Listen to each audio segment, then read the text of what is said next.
स्तंभों की तलाश में जुटी हुई है। इसी कड़ी में संगठन विस्तार को लेकर के बीजेपी बड़ी बैठक आयोजित करने जा रही है, जिसमें नए चेहरों को संगठन में जिम्मेदारी दिए जाने की तैयारी बताई जा रही है। ऐसे में बड़ा सवाल यह भी उठता है कि मंत्रिमंडल में जगह नहीं पाने वाले नेताओं को क्या अब संगठन में स्थान देकर राजनीतिक संतुलन साधने की कोशिश है। वहीं बीजेपी के केंद्रीय संगठन को लेकर के पीसीसी चीफ दीपक बैज ने निशाना साधा है।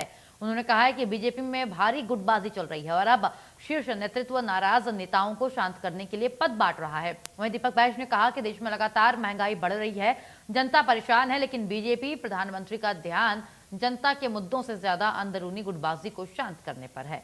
वहीं अगर छत्तीसगढ़ की राजनीति की बात करें तो बीजेपी में बड़े बदलावों के संकेत साफ दिखाई दे रहे हैं, जिससे प्रदेश के सियासी हलचल तेज हो गई है। सूत्रों के मुताबिक विजय शर्मा, पूर्व विधायक सौरभ सिंह और विधायक सुशांत शुक्ला के नाम केंद्रीय संगठन में बड़ी जिम्मेदारी के लिए चर्चा में है। वहीं माना यह भी जा रहा है कि पार्टी की राष्ट्रीय स्तर पर नए और युवा टीम तैयार करने की रणनीति चल रही है।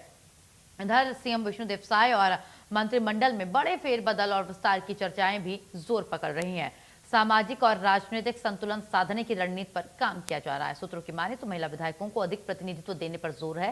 साथ ही बस्तर क्षेत्र का प्रतिनिधित्व बढ़ाने की कोशिशें भी साफ तौर पर दिखाई दे रही हैं। वहीं मंत्रिमंडल के सभी सदस्यों का रिपोर्ट कार्ड संगठन स्तर पर साफ देखा जा रहा है और संभावना जताई जा रही है कि कुछ मंत्रियों की छुट्टी भी हो सकती है। इसके साथ ही नए और युवा चेहरों को जिम्मेदारी देने के संकेत साफ मिल रहे हैं। वहीं वरिष्ठ विधायकों को भी मंत्रिमंडल में शामिल किए जाने की चर्चा तेज है। कई मंत्रियों के विभागों में बदलावों की अटकलें लगाई जा रही हैं। पंडरिया विधायक भावना बोहरा, रायपुर विधायक पुरंदर मिश्रा के नाम संभावित नए मंत्रियों की सूची में सामने आ रहे हैं, शामिल है ये बताए जा रहे हैं। वहीं पीसीसी चीफ दीपक बैज के बयान पर भाजपा युवा मोर्चा प्रदेश मीडिया प्रभारी वाशु शर्मा ने पलटवार करते हुए कहा है कि दीपक बैज का बयान निराधार है। उन्होंने कहा कि विधानसभा चुनाव के दौरान गुटबाजी बीजेपी में नहीं, कांग्रेस में देखने को मिली थी। कांग्रेस के केंद्रीय नेतृत्व ने भी हार की समीक्षा के दौरान इस बात को स्वीकार किया था कि अंदरूनी गुटबाजी कांग्रेस की हार की बड़ी वजह बनी थी। साथ ही वासु शर्मा ने कहा कि बीजेपी विश्व का सबसे बड़ा राजनीतिक परिवार है, जहां हर कार्यकर्ता अपनी जिम्मेदारी निभाता है। ऐसे में कांग्रेस द्वारा बीजेपी पर गुटबाजी का आरोप लगाना निराधार है, गलत है। इसी पर होगी आज की बड़ी बहस। पहले ये बयानबाजी सुनिए। अब क्या है, भारतीय जनता पार्टी में गुटबाजी चरम पर है और इस गुटबाजी को कहीं ना कहीं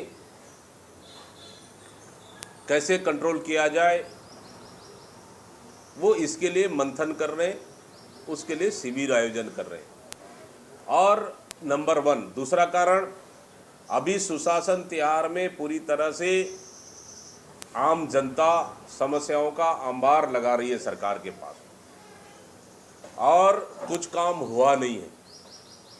इसको लेकर बैठक कर रही है भारतीय जनता पार्टी। मतलब कुल मिलाकर अपनी गुटबाजी को कैसे नियंत्रण कर सके और जनता का समस्या दिनों दिन बढ़ रही है, महंगाई चरम पर है, अब तो प्रधानमंत्री का बयान भी आ गया, तो कहीं ना कहीं इन सब से परेशान होकर ये बैठक भारतीय जनता पार्टी कर रही है। बैज जी का बयान बड़ा ही हास्यास्पद लगता है। दीपक बैज जी खुद स्वयं कांग्रेस के प्रदेश अध्यक्ष हैं और उनके यहाँ गुटबाजी किसी से छुपी नहीं है। छत्तीसगढ़ की जनता जानती है कि कांग्रेस के अंदर कितनी गुटबाजी है और कांग्रेस तो सर्टिफाइड गुटबाजी वाली पार्टी है। ये मैं नहीं कह रहा हूँ। कांग्रेस ने विधानसभा लोकसभा चुनाव के बाद फैक्ट फाइंडिंग टीम का गठन किया था, जो राष्ट्रीय नेतृत्व के आह्वान पर छत्तीसगढ़ आया था। उन्होंने स्वयं इस बात को स्वीकारा कि कांग्रेस विधानसभा लोकसभा चुनाव अपनी आपसी गुटबाजी के चक्कर में हम हार गए। कांग्रेस के रायगढ़ के जिला अध्यक्ष जी ने राहुल गांधी जी के सामने कहा, छत्तीसगढ़ में कांग्रेस संगठन आधारित पार्टी नहीं है, नेता आधारित पार्टी हो गई है। तो दीपक बैज जी को पहले स्वयं का घर देखना चाहिए, फिर भारतीय जनता पार्टी में प्रश्न चिन्ह उठाना चाहिए। भारतीय जनता पार्टी और कांग्रेस में डिफरेंस यही है, वहाँ एक परिवार ही, कांग्रेस में परिवार ही एक संगठन है और भारतीय जनता पार्टी में भारतीय जनता पार्टी एक परिवार है। दोनों में बेसिक डिफरेंस है। कांग्रेस को और दीपक बैज जी को सबसे पहले समझना चाहिए, उसके बाद ये बयानबाजी करनी चाहिए।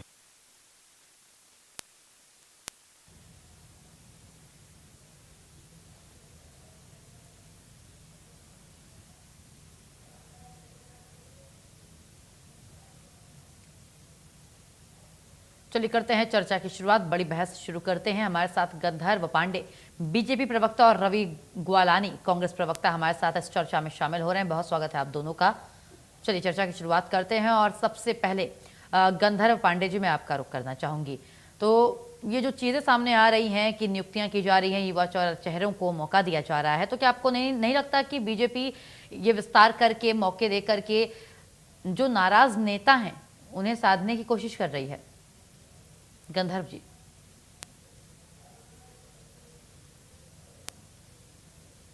आपको मेरी आवाज आ रही है गंधर्व जी?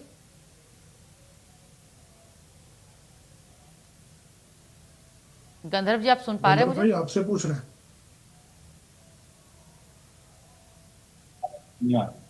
आपसे पूछ रहे हैं गंधर्व जी। गंधर्व पांडे जी आपको मेरी आवाज आ रही है?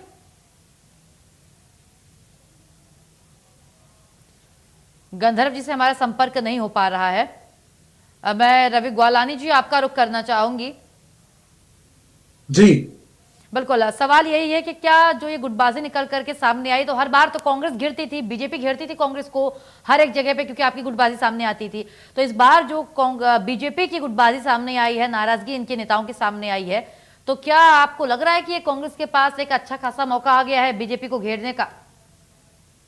देखिए, वैसे तो किसको मंत्री बनाना है नहीं बनाना है या किसको संगठन में लेना है नहीं लेना है, ये बीजेपी का प्रेरोगेटिव है। ये उनके अध्यक्ष का, उनके नेतृत्व का विशेष अधिकार है कि वो जिसको लेना चाहे ले सकते हैं। लेकिन अगर आप इसको बड़े दृष्टिकोण में देखेंगे तो आज आप समझिए भारतीय जनता पार्टी में गुटबाजी चरम पर है। क्यों चरम पर है मैं आपको बता रहा हूं। एक तरफ मुख्यमंत्री जी हैं, उनका गुट है, दूसरी तरफ दो डिप्टी चीफ मिनिस्टर्स हैं, उनका अलग अलग गुट है। फिर एक आ जाते हैं पूर्व मुख्यमंत्री रमन सिंह जी, उनका एक अलग गुट है, और वित्त मंत्री जी जो नए नए बने हैं, पूर्व आईएएस रहे हैं और अभी वित्त मंत्री है ओपी चौधरी जी, उनकी एक अलग कार्यशैली चल रही है। तो अगर आप छत्तीसगढ़ के अंदर देखेंगे तो एक नहीं 5 पावर सेंटर है, और छठा पावर सेंटर और है, वो है आरएसएस का, जिसको आप कहिए संगठन महामंत्री जो इनके अंदर रहता है। अब आप समझिए 6 पावर सेंटर में आज इनके अंदर ही टसल चल रही है। एक व्यक्ति एक नाम देता है तो दूसरा दूसरे को काट देता है, फिर तीसरे तरफ से नाम आते हैं तो हटा दिए जाते हैं। आप देखिए पुराने जितने सीनियर लीडर्स हैं उसमें से एक बड़े धड़े को इन लोगों ने अलग कर दिया है। वो चाहे बृजमोहन अग्रवाल जी ले लीजिए, अजय चंद्राकर जी ले लीजिए, या हमारे बिलासपुर के विधायक अमर अग्रवाल जी ले लीजिए, इन सबको दरकिनार कर दिया गया है। किसी के भी नेतृत्व सुन नहीं रहा है, और आपस में जिन धड़ों को बड़ा बना दिया गया है भारतीय जनता पार्टी के अंदर, वो सब अभी हेड टू हेड है। तो आप समझिए कि जनता परेशान हो रही है। ऐसे तो बीजेपी किसको ले किसको ना ले उनका प्रेरोगेटिव है, कांग्रेस उसमें नहीं बोलेगी। लेकिन बात यहाँ पे खाली बीजेपी के संगठन की नहीं है, बात मंत्री की नहीं है। आप बताइए 2.5 साल गुजरा नहीं है, अभी ये बातें निकल के आ रही है कि पुराने कुछ मंत्री हटा दिए जाएंगे, नए कुछ मंत्री लाए जाएंगे। नए मंत्री कब आते हैं? जब रिक्त पद होते हैं। अगर मान लीजिए 13 मंत्री आने थे, 10 लिए थे, 3 नहीं आए थे, तो 3 की नियुक्ति होती है। ऑलरेडी मंत्री हैं, 14 मंत्री हैं, उसके बाद कहा जा रहा है कि हटाया जाएगा और नए को लाया जाएगा। तो बिल्कुल, इस पर मैं रिएक्शन लूंगी गंधर्व जी का। परफॉर्मेंस ठीक नहीं है जी। बिल्कुल, गंधर्व जी आपको आवाज आ रही होगी मेरी? जी जी जी बिल्कुल। सवाल मैं रिपीट करूंगी अपना। सवाल यही है मेरा कि जो ये विस्तार हो रहा है, तो क्या ये जो नाराज नेता हैं उनको साधने की कोशिश है, शांत करने की कोशिश है? और जिन एक सवाल इसी में मेरा एडिशनल रहेगा कि छुट्टियों की बात सामने आ रही है कि मंत्रिमंडल से कुछ ऐसे मंत्री हैं, नेता हैं जिनकी छुट्टी संभव है, निश्चित है। गंधर्व जी देखिए, सर्वप्रथम आपको नमस्कार, रवि जी को नमस्कार, सभी दर्शकों को नमस्कार, जय जोहार, वंदे मातरम। भारतीय जनता पार्टी में संगठन में हमारे यहाँ कोई पद नहीं होता, एक दायित्व दिया जाता है। तो संगठन की प्रक्रिया अपनी जगह है। हमारी पार्टी की विचारधारा में nation first, party second and self last, ऐसा हम मानते हैं। तो उसके तहत माननीय राष्ट्रीय अध्यक्ष नितिन नवीन जी को अपने संगठन में नियुक्तियां करनी है राष्ट्रीय बॉडी में भारतीय जनता पार्टी की। तो उसके तहत छत्तीसगढ़ से कुछ नेता हो सकता है उनका चयन उस राष्ट्रीय बॉडी में हो, तो जिसके तहत उनको अगर छत्तीसगढ़ में कोई दायित्व प्राप्त है तो उससे वो हटे तो दूसरे को मौका मिले। इस प्रकार की एक प्रक्रिया वहां पर संभव है। और इसके साथ ही साथ जिस प्रकार से अभी रवि जी कह रहे थे कि भारतीय जनता पार्टी में 5 गुट है, 6 गुट है, तो मैंने तो अभी तक नहीं देखा जब से छत्तीसगढ़ में भारतीय जनता पार्टी की सरकार बनी है कि कोई भी गुटबाजी उभर करके सामने आई हो।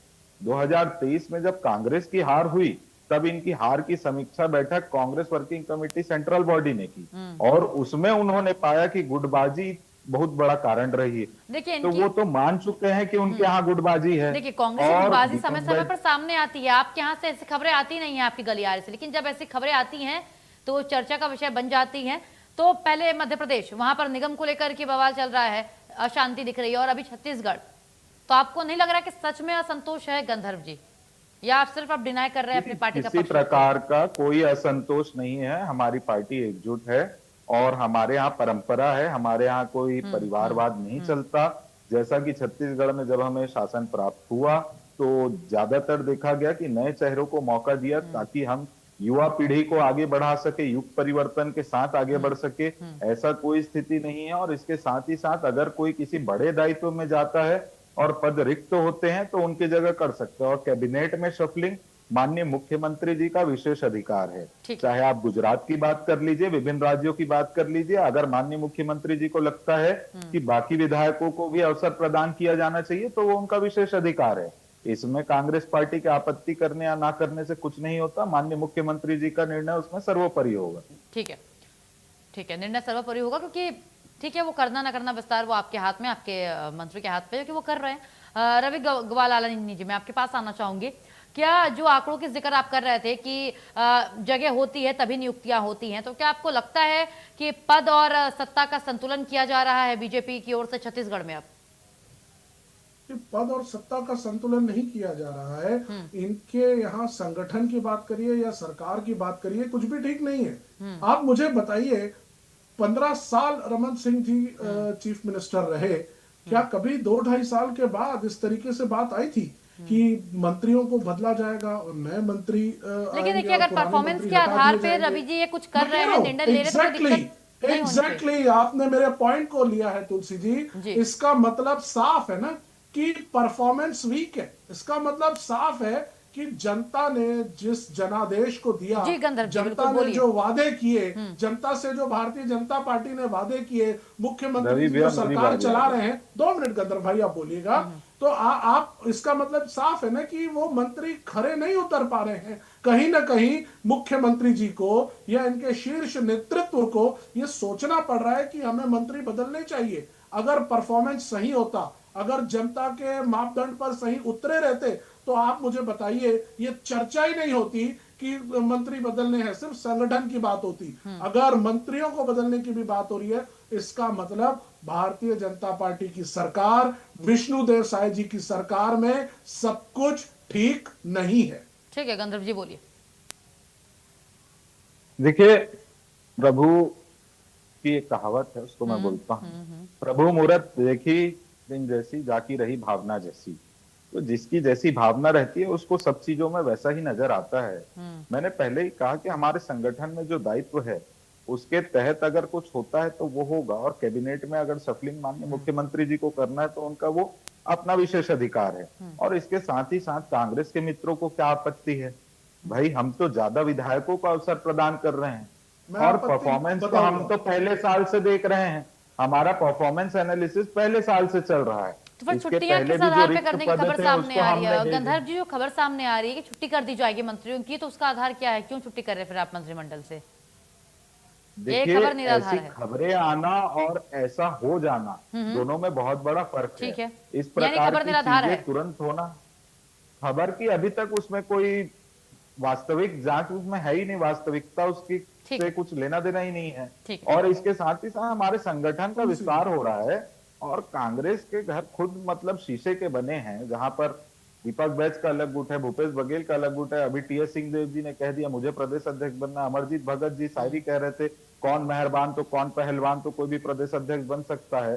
तो जिनके खुद के घर कांच के हो वो इस प्रकार की बातें नहीं करते। और मैं सही मायनों में बताऊं तो दीपक बैच जी ने कहा कि गुटबाजी का एक शब्द का प्रयोग किया उन्होंने, तो मुझे उनके ज्ञान पर तुलसी। एकदम अफसोस हुआ। ये तो वही बात हुई जिसे स्वयं कामला यानी कि पीलिया है, उसे हर चीज पीला दिखाई देता है। तो जो तुलसी जी खुद मुझे, गुटबाजी से ग्रसित है वो हमारे संगठन पर गुटबाजी का आरोप लगा रहे हैं। और मंत्रिमंडल की जहां तक बात रही तो माननीय मुख्यमंत्री जी का विशेष अधिकार है, और जितनी भी चीजें करनी है छत्तीसगढ़ की जनता के लिए सर्वोपरि रखते हुए जनता को जो उनके हित में करना पड़ेगा, माननीय मुख्यमंत्री जी उसको करने के लिए स्वतंत्र हैं। तो उसमें कांग्रेस पार्टी तुलसी जी हमें मुझे उपदेश बोलने देने दें। ठीक का है, कार्य बोलिए। ना करे। ठीक है, बोलिए रवि जी। तुलसी जी जी। अभी मैं हमारे गंधर्व भाई को सुन रहा था, वो कह रहे थे कि ये बातें निकल करके आ रही है लेकिन पता नहीं ये सच है भी कि नहीं है। अगर धुआं निकल रहा है तो कहीं तो आग लगी होगी। ऐसे ही तो कोई विषय नहीं आ जाता जिसके ऊपर अचानक कोई बैठ के चर्चा करेगा। तो ये बातें तो है पहली। क्या पता राजीव भवन का मैं बता नैरेटिव रहा हो, हूं, वहीं गंधर्व से भाई आग सुन लगी हो। लीजिए ना, गंधर्व भाई सुन लीजिए, आप एक बहुत अच्छे वक्ता हैं, आप थोड़ा मेरे विषय को समझिएगा। आप बात करिए कि आज आप कह रहे हैं कि मुख्यमंत्री जी का विशेष अधिकार है। बिल्कुल सही कहा आपने, मुख्यमंत्री जी का विशेष अधिकार है, लेकिन इसका मतलब ये तो नहीं है ना कि मुख्यमंत्री जी कोई भी फैसला ले लेंगे बगैर जनता को समझे हुए। विपक्ष मुख्यमंत्री जी के हर फैसले के ऊपर नजर रखेगा कि उसका असर जनता पे कैसा पड़ेगा, उसके परिणाम किस तरीके के होंगे, और कोई फैसला अगर माननीय मुख्यमंत्री जी ले रहे हैं तो क्यों ले रहे हैं, उसके पीछे के कारण विपक्ष अपनी भूमिका निभा रहा है। हम ये कह रहे हैं कि अगर 2.5 साल की जो बात हो रही है, अगर मंत्रियों का परफॉर्मेंस सही नहीं है तभी ये बात निकल करके आ रही है। और ये बातें क्यों ना हो, क्योंकि भारतीय जनता पार्टी ने, आप देखिए, 2.5 साल में कुछ भी काम नहीं किए हैं। अगर एक विषय नक्सलवाद को अगर मैं साइड करूं, जिसमें कि कहीं ना कहीं पूरा का लेकिन पूरा देखिए credit रवि जी, मैं अगर नक्सलवाद देता हूं बहुत तो बड़ी फोर्स समस्या को है देता हूं। छत्तीसगढ़ तो के लिए। मेरे एक मिनट तुलसी जी, जी। एक मिनट तुलसी जी, उस विषय के अलावा जिसमें बहुत बड़ा योगदान हमारी सेना का रहा है, सीआरपीएफ का रहा है, हमारे सारे बटालियन का रहा है, उसके अलावा आप मुझे ये बताइए पूरे प्रदेश में ऐसा एक काम बताइए जो बीजेपी ने किया हो। सड़कें बदहाल, प्रदेश के अंदर आज की तारीख में लॉ एंड ऑर्डर पूरी तरीके से डिस्टर्ब हो चुका है। रायपुर आज की तारीख में चाकूपुर हो चुका है। इतनी घटनाएं हो रही है, कोई नया नाली, सड़क, पुल नहीं बनाया गया है। नया रायपुर की बिल्डिंगें जर्जर होती जा रही है। और आज प्रधानमंत्री जी ये कह रहे हैं कि फर्टिलाइजर्स का उपयोग हमको कम करना है। ऑर्गेनिक फार्मिंग के ऊपर कांग्रेस ने एक चीज लाई थी, नरवा गरवा गुरवा बाड़ी, उसको तो बीजेपी क्रिटिसाइज करती रही। ऑर्गेनिक फार्मिंग हम लेकर गए थे, हमारी ऑर्गेनिक फार्मिंग को भी इन लोगों ने पूरी तरीके से खत्म कर दिया। आप मुझे बताइए ना, भारतीय जनता पार्टी ने क्या दिया है। आज की तारीख में महिलाएं परेशान है कि सारी महिलाओं को जो है महतारी वंदन के तहत पैसे नहीं मिल रहे हैं। महिलाओं को आज भी आश्वासन दिया जा रहा है कि आगे नई लिस्ट बनेगी, आपके नाम जोड़े जाएंगे। इसीलिए मंत्रियों को बदल के कहीं ना कहीं मुख्यमंत्री जी अपनी नाकामी छुपाना चाह रहे हैं। वो सारा ठीक करा उन मंत्रियों के ऊपर फोड़ेंगे कि फला मंत्री ने ये काम नहीं किया इसलिए उसे बदल दिया गया, लेकिन सही तरीके से नाकामी आप देखेंगे तो प्रदेश के मुखिया की है, चलिए, ठीक है। माननीय मुख्यमंत्री जी की है। इसलिए ये सारी बातें निकल करके आ गई। ठीक है। जी। गंधर्व जी, मैं आपके पास आना चाहूंगी। डिप्टी सीएम विजय शर्मा, सौरभ सिंह और जो ये सुशांत जी, ये 3 नाम चल रहे हैं, तो क्या इनको नई जिम्मेदारी दी जा रही है या इनका कद बढ़ने वाला है? ये 3 नाम, इनकी चर्चा सबसे ज्यादा क्यों है? क्योंकि जो वर्तमान में डिप्टी सीएम है, तो क्या इन्हें डिप्टी सीएम पद से हटा करके संगठन में जगह दी जा रही है? क्या कुछ है, ये नाम चर्चा में क्यों चल रहे हैं? देखिए, निश्चित तौर पे पार्टी में विचार चलते हैं। माननीय विजय शर्मा जी का नाम राष्ट्रीय अध्यक्ष के लिए भी विचार किया गया था, और उसके साथ ही साथ अभी वर्तमान में जैसी स्थिति है तो उसमें राष्ट्रीय महासचिव, राष्ट्रीय उपाध्यक्ष, अनेक दायित्व हैं। तो किस विषय पे, किस दायित्व पे पार्टी उन्हें उपयुक्त समझती है, हमारा शीर्ष नेतृत्व उन्हें उपयुक्त समझता है, उस आधार पर निर्णय किया जाएगा। माननीय सुशांत जी और माननीय सौरभ सिंह जी, उनका भी उसी आधार में निराकरण होगा। पार्टी को जहां जिसकी आवश्यकता होगी, पार्टी उस कार्यकर्ता की वहां पर उपयोगिता ले सकती है। इसके साथ ही साथ हमारे कांग्रेस के भाई कह रहे थे हमारी सरकार का कोई परफॉर्मेंस नहीं रहा। महतारी वंदन इन्होंने खुद जिक्र किया, 70 लाख महिलाओं को मिल रहा है। 2018 में इनको सत्ता मिली थी, इनके घोषणा पत्र में था 500 रुपए प्रत्येक महिलाओं को देंगे। 5 साल में एक भी महिला को नहीं दिया। हमने 2023 में सत्ता में आया, उसके बाद से निरंतर प्रति माह दे रहे हैं। फिर उसके बाद इन्होंने कहा कोई इंफ्रास्ट्रक्चर कुछ नहीं बना रहे। इनको बताना चाहूंगा 5 साल में इन्होंने ना एक ऐसा कार्य किया जिसका खुद भूमि पूजन किया और खुद शिलान्यास किया। मैं बीच में नहीं बोला, अभी गंधर्व जी, आप अपनी एसओबी बात के बताइए, तहत आपका कितनी performance क्या अंडर है? ब्रिजेस बन रही है? अरे, 20 से ज्यादा कौन सी इस अंडर बजट ब्रिज में बन रही है? अंडर ब्रिजेस और ओवर ब्रिजेस स्वीकृत अरे, है, कहाँ जिसकी बन रही है? जानकारी आपको नहीं है। आप बताइए उसके ना, साथ कहाँ ही बन रही है? कैसे जानकारी नहीं छोड़िए, है? बताइए कहाँ क्यों बन रही नहीं है? बन रही भैया? अभी रायपुर के लिए बताओ ना, प्रस्तावित है, कहाँ जहां बन रही है? प्रस्तावित है कौन उसमें सा जमीन अधिग्रहण आप होगा, बताइए, स्टेप बाय कौन स्टेप सा होगा। नया आज फैसला किया, कल बन के इंफ्रास्ट्रक्चर पर आप खड़ी हो काम कर जाएगी रहे क्या? हो? आपके अरे, आप प्रकार से बताओ तो नहीं कहाँ होगा। बन आप रही बीच है? में बोलना आगे चालू जो कर भी दिए, बन रही है। क्योंकि सच से सुनना नहीं है। जगदलपुर के पास अरे, 200 बेड बताओ का तो सही, अस्पताल कहाँ चालू बन हो रही गया है? है, बता रहा हूं। वहां आप 200 बताइए। बेड का अस्पताल चालू हो गया, उसको मल्टी स्पेशलिटी करने की मांग चल रही है, क्योंकि बार बार रेफर करना पड़ता था। अरे, उसके साथ ही सारे साथ चीज आपने खाद पहले की के बात हैं, की, उसमें अभी कुछ माननीय नहीं बन रहा है। प्रधानमंत्री जी की तो बात वो की, जो जो अस्पताल की भी जैविक खाद बात कर रहे हैं, वो आप देते अस्पताल थे पहले का बना उसको हुआ है। किसान ऐसे कुछ गिरा नया के नहीं है। दिखाता था कि ये कंकड़ गिर रहा है, ये जैविक कोई खाद के नया नाम में अस्पताल मुरम नहीं भर बन के रहा दे है दिए गंधर्व हैं। जी, कोई अब नया यहाँ पर अस्पताल नहीं बन रहा है। केवल और गंधर्व केवल जी, कोई नरेटिव नया अस्पताल राजीव नहीं। भवन में बैठ करके अपने प्रेस कॉन्फ्रेंस को कांग्रेस पार्टी अदालत का मंच ना समझे, जनता का मंच ना समझे, क्योंकि यानी जनता गंधर्व जी के का हित आखिरी के सवाल, विषय गंधर्व जी का आखिरी कांग्रेस सवाल, रोकती गंधर्व है। जी, रवि जी, एक आखिरी 18 सवाल, लाख आखिरी सवाल। यानी कि आपकी पार्टी में कोई नाराजगी नहीं है, कोई गुटबाजी नहीं है? बिल्कुल नहीं है, ठीक, बिल्कुल नहीं है। चलिए ठीक है। मैं- तो फिलहाल मैं जवाब देना बोल दीजिए रवि जी, क्योंकि समय 30 सेकंड का आपके पास आखिरी समय है। जी बताइए। 18 लाख बीजेपी प्रधानमंत्री की आवास क्यों सरकार वापस पूरी किए? तरीके हमने से तो फेल बनाए है। हैं, आपने बीजेपी क्यों वाले वापस किए? संगठन वो में 18 बहुत बोलिए सारे रवि जी, लोग बोलिए। होते हैं। क्यों छीना? बीजेपी पूरी तरीके से गुटों में उलझी हुई है वर्तमान में। बिल्कुल ठीक है। आईना 5 देखने गुट से तो मंत्रियों दूसरे के की हैं। परछाई और आप अपने दोनों जैसी को लगती रोकना है। चाहूंगी, गंधर्व जी, जब रवि जी, आईना बहुत देखो शुक्रिया ना, आप दोनों का तो हमारे दूसरे साथ की बड़ी बहस में शामिल होने के लिए, अपना समय देने के लिए। फिलहाल गुटबाजी है या नहीं, किसकी होगी छुट्टी, किसकी होगी नियुक्ति, ये तो आने वाला वक्त ही बताएगा। फिलहाल बड़ी बहस में मेरे साथ इतना ही। प्रदेश की तमाम खबरों के लिए आप बने रहिए हमारे साथ। नमस्कार।